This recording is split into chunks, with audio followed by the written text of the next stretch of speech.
So it's in my interest and yours to become very good at documenting and broadcasting your life. I've talked to a couple of people who want to come here and they don't know how to do that well, and they won't be able to functionally, magically learn it while they're here since they'll be distracted doing other things, although they will learn.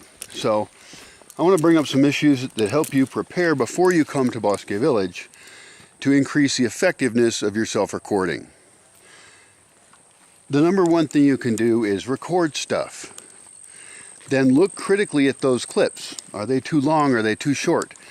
Can they be published in what way? Publish some. Don't make sucky videos though. You need to publish in any case, just start. But learn some basics. So look at your own work and give yourself feedback, get other people's feedback, listen to any criticism, use any advice to evaluate your work against that advice. For example, a lot of people are using phones now. Some of them are switching between one orientation and another. Well, I'm watching it on a desktop. I can't turn my phone, and I shouldn't have to turn my phone. Stabilize your phone. Stabilize your shot. Right now, this is a handheld shot. One of the things we're going to check on is how I can use a tripod, and if I need to.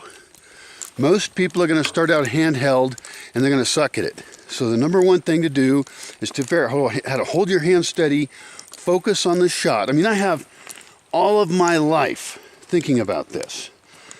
And I think there's a lot of people out there who underestimate just how bad a documentation person they are. I have flaws, I'm working on them. You know, but be self-critical.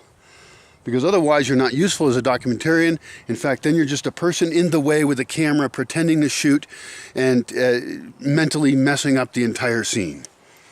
We do not need everyone to have a goddamn camera on every activity, so you should only have one if you're going to do a good job and if it has some utility. That's especially true here in Bosque Village. In your own life, sit down and make a brainstorming list. See your life as an event. See your life as a set of activities that are interesting, and see what you can record in it. Ask people around you, anyone, hey, I'm going to make videos. I'm going to learn to make videos, and I'm going to start by recording my life. Would you like to be in those videos? I will publish them online if I want. Do you need a model release from all of them? Well, not yet, you're not famous, but those will all be unusable videos if you don't have one. In any case, start videoing. You can worry about that later.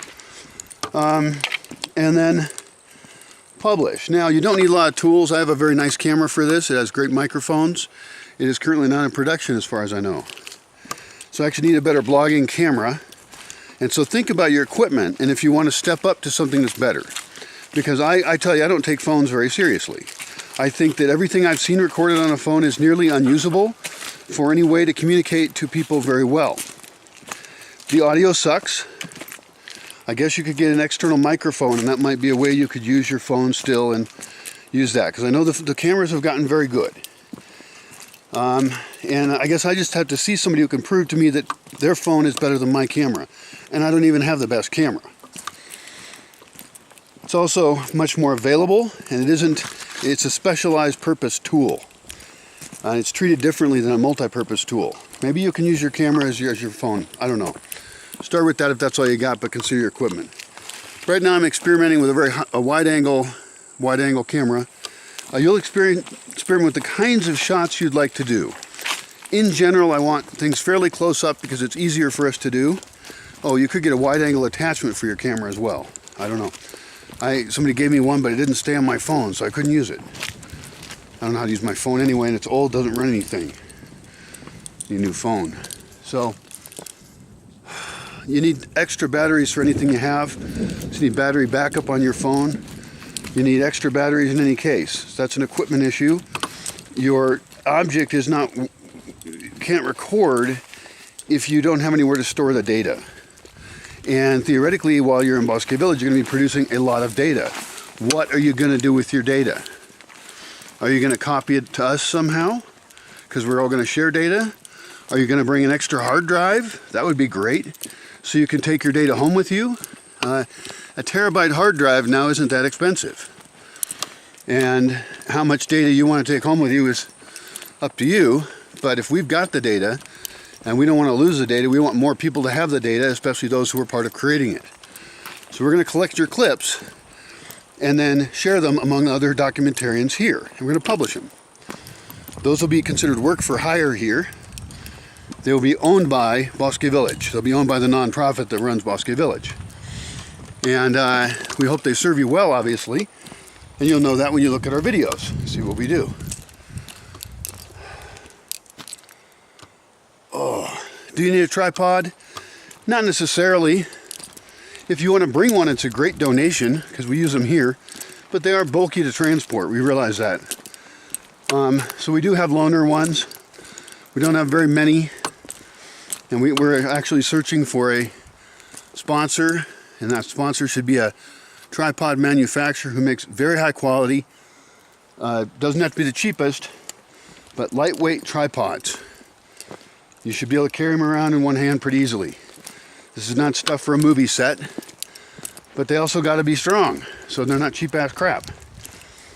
So yeah, bring one down or contact a sponsor you think should sponsor us for that, or suggest what you think the best kind of tripod is. I think for now, it's worth it because tripods is extra cost. Sometimes when I think about people solving their problems of making shaky videos, I got a different piece of advice. One, if you're going to do real shoots where there's a plan and you sit down at all, or you're not just walking around, use a tripod whenever possible. If nothing else to stabilize it, you can use them as a monopod as well. Stabilize that camera. Tripod's super useful. I don't want to walk around all the time with a tripod. It could be that if you had a group of 4 to 6 people walking around with the intention of recording the conversation, and the camera is focused on the conversation. So it's a controlled, odd sort of walk. I don't think you would need a tripod, but one person could carry a tripod that could serve a bunch of cameras. And if everybody's good on camera and also has gotten good at recording, then we get plenty of good footage. There's a lot of details to that in the culture of how we're learning how to document our own lives. These are odd tips that I've come up with here in this project. So it's the kind of tips that I think work in this place, but also potentially in others. The other thing about documenting here is that everybody's on board. Everybody's already signed a model release. So if you start documenting in your life right now, other people are not necessarily used to it, although the world in general is much more used to people documenting than they were before. So people are used to cameras, so it's a lot easier than it used to be to document. So here, take advantage of the fact you don't have to ask, that if somebody's walking by and you need somebody in a shot, you can say, hey, are you busy, and get them in the shot. Everybody's up to be filmed just about. Anybody who's not up to be filmed will be wearing a symbol. That symbol changes over time, but there's a symbol you can wear that says basically, don't talk to me at all. I'm not available for anything. I'm in monk mode. And that's because I'm very sympathetic with people who don't want to be bothered here. Even though this is a video production set, there are people who are here who are not part of it. And they wear a special thing. And don't point cameras at them. Don't talk to them at all. They won't be at meals with you. You should just kind of not see them. So, other things for participants to know as documentarians. Start now. The first challenges you'll have when you start now, where to put your data and how to edit it. Video editing is a critical function. Don't pretend you're a good documentarian if you don't understand how to edit your own stuff. And if you don't know how to get it out and published. That is a critical part of the process. Simply recording something is a very small part, a very important part, but very small part of actually broadcasting. We want to broadcast things out as far as we can. So, at minimum, having an understanding, if somebody else is taking care of that for you, you should have an understanding of that process. I think that's really an important educational job we have to do, is teach people the whole Bosque system of publishing. And for you as an individual, you should figure out your own. And you should see if you like any of our other ideas. When you're here, actively be improving your skills to be able to see what is going to happen, right? Know what is going to happen. Go and represent a bunch of people who want to watch through a little camera. We want to make it as if they were there. It's not fancy. We don't need swooshy effects. We do need good people on camera, good activities, interesting content, educational and powerful content. Those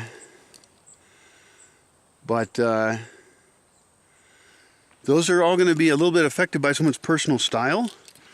I've been experimenting with many different styles, and you can do that yourself.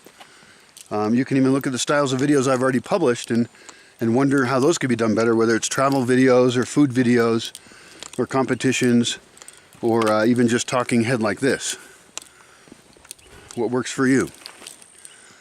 So that experimental process I hope you go through, you'll improve your skills very rapidly. Those skills will be useful for you in the rest of your life. You can actually teach people around you as well to become a kind of hyper-visual element in the strange thing that is humanity, in civilization. And of course, we're all egoists in some sense. We all live in our own universe. So you're gonna see things and then say things and have processed thought of some sort of intelligence, hopefully. And it's an odd way of sharing in the common pool. It used to be that a very small subset of people were ever able to be involved with intellectual activity. There wasn't a printed word. Science was fairly difficult to do. Now we can do all kinds of science, whether it's hard sciences or social sciences or plant sciences or whatever. We have this astounding opportunity to be an intellectual part of something really exciting, even as non-trained scientists, but people who are observing in the space we're in the world. We can share our existence and empower other people to improve their existence, and we can see what they do and be empowered by it as well. It's a bizarre world. So record your dream journal. Record your rant at 3 a.m. Don't publish anything that would get you in trouble or hurt you. That is one other piece of advice I have, is censor yourself. Censor yourself, because a lot of people are watching, and sometimes you feel like you're just talking to one person, but you have to understand that you're in front of a lot of people. A lot of those people are not going to be familiar with some of the concepts you discuss or the terminology, and any feedback you get from them will be useless. They are essentially idiots. There are also people who do know something about the topic, and for whatever set of reasons do not agree with you. That's going to happen. In fact, it's more interesting. Their comments could be useful. They're at least part of a dialogue of some kind. And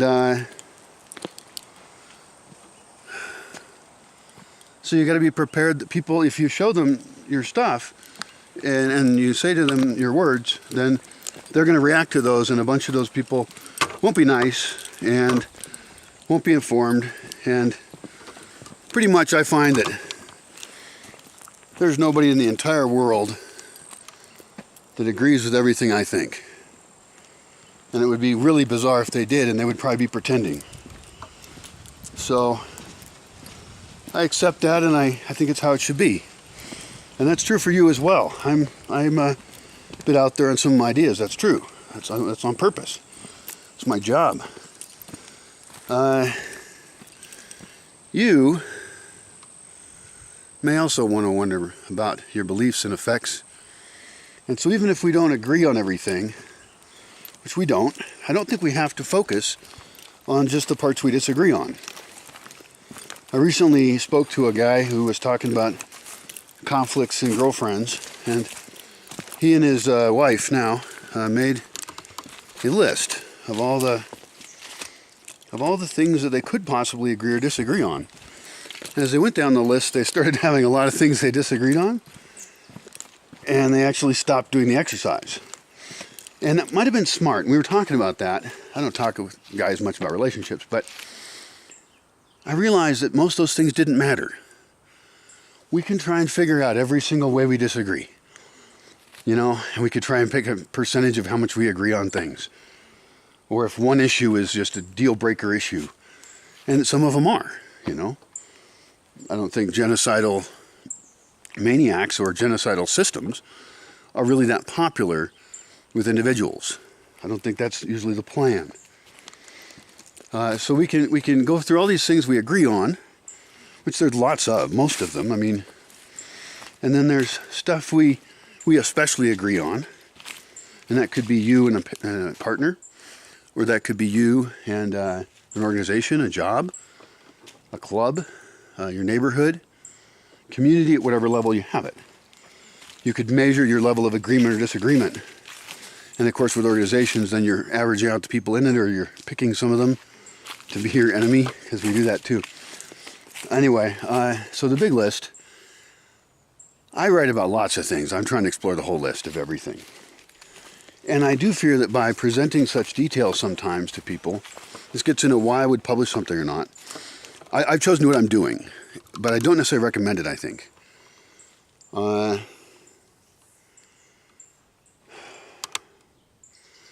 It's still in process. I don't know how I feel about broadcasting my own life all the time, and I'm encouraging other people to do it. And I'm asking you to get comfortable with it because I think it's interesting. Now, but I guess part of that encouragement is also this advice I have to be extremely cautious about what you broadcast. Like, if I had kids or family, I might wonder how much I want to broadcast them or not. If I feel anguish at the universe because of injustice and evil, and I'm frustrated by my own part in that too, do I need to publish my angst? Does that help anyone? Well, maybe it does. Maybe it tells somebody that they're not alone, because a lot of people are pretty frustrated with how things go sometimes. So I can play that role, because I think we should be honest with each other. And the exciting part of us all now having cameras and the ability to speak is we can be heart to heart with a lot of people. Now that's weird, you know, but I don't think it's bad necessarily. I wouldn't swear a lot on camera. I do it. I swear in my videos. And there's some people, I made this cool video about this cool topic. It was a fine video, and the only thing they react to is that I swore. So I can either not swear, because apparently it distracts these people from the video, and I don't get anything out of it, right? I don't benefit from swearing. Or I keep people with fucking dumbass views out of my hair because they don't like me. I mean, if fuck is the problem, fuck is a problem, because it's the frosting on millions of other real problems. Anybody who doesn't look at this world and say fuck, I don't know what they're waiting for, but cursing isn't the biggest problem I got. Anyway, don't curse, probably bad for you. I wouldn't suggest involving people's personal lives in your video. And I don't know how much people are doing that or not. I know there's weird prank videos where they prank each other, but they're kind of fakey. And it seems like bullshit. It's a lot of drama. The titles are very clickable. Makes you want to click on them. But I find that boring. We're doing a lot of genre experimentation here in Bosque Village. That's why you should do your own. As you look at all these different environments you could record in, whether you're recording a hiking trip with friends, and they all know you're going to record it, and you can show them a travel video type format that you like maybe one of the ones I've done. There's one where we go to Pot Squirrel.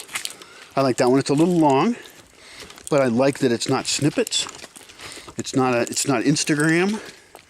There's real content in it, and hopefully recording, the people you like and are comfy with having a good time. And you'll need to tell them too, hey, I'm going to publish this. And so, don't be a total dumbass. Consider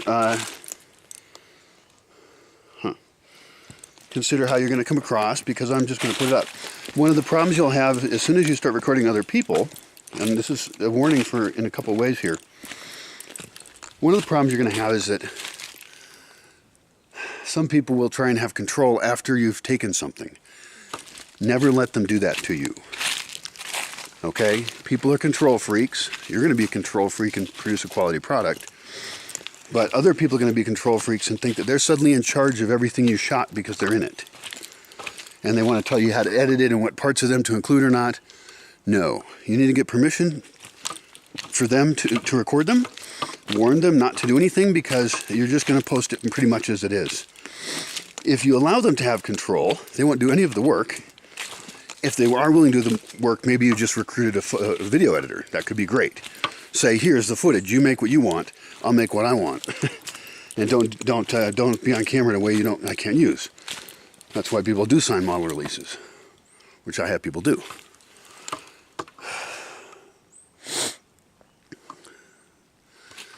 As a documentarian, there'll be a range of ways of documenting depending on how organized the activity is. In any case, whether it's an organized or an unorganized activity, if it's going to be documented, then you'll fit into the style of documentation that works. Sometimes we'll be setting up lighting and controlling a space and have ingredients and cooking, like a cooking show. That's a highly controlled environment, and the job of a documentarian in that kind of situation is different. They're more like a director on a set, depending on what the activity is. So what a director needs to do actually depends a lot on what content we produce. No surprise there. What setting we're in and who we're working with. The one you're going to get good at here is when you can start practicing now in your life. And that is going into an environment with other people in it, having permission to document, them knowing it matters, so they know the camera is there and interesting. Otherwise, people will walk in front of it, have their back to it, give you shit for audio. You have to control the environment enough to not produce shit. That's cursing again, shouldn't do it. So, but don't. And one way the biggest way you can avoid that is to not have bad audio. It is almost not worth it to record anything in noisy places. Exception. It's okay to record your people or other people doing the things in that setting according to what social custom in the setting is. Just use your camera the way other people use it. Get your mostly visual stuff, but don't try to narrate inside of it. Go quickly off to another spot where you have better audio, and you might want to walk a block away to a park. I don't know. But then you could record audio in the same time frame that you were just at the place, and or you can take a few notes and do voiceovers later. And we could have various people be narrating like that. That would be odd. Probably I can envision on travel videos the most. On travel videos, we don't have much control over the audio. What I've seen people do, don't do this. Do not go to a noisy place and have a person on camera talking a whole bunch about stuff. You won't be able to hear him unless he's mic'd up differently, and I don't have one of those kind of mics. If you do, then change the idea here.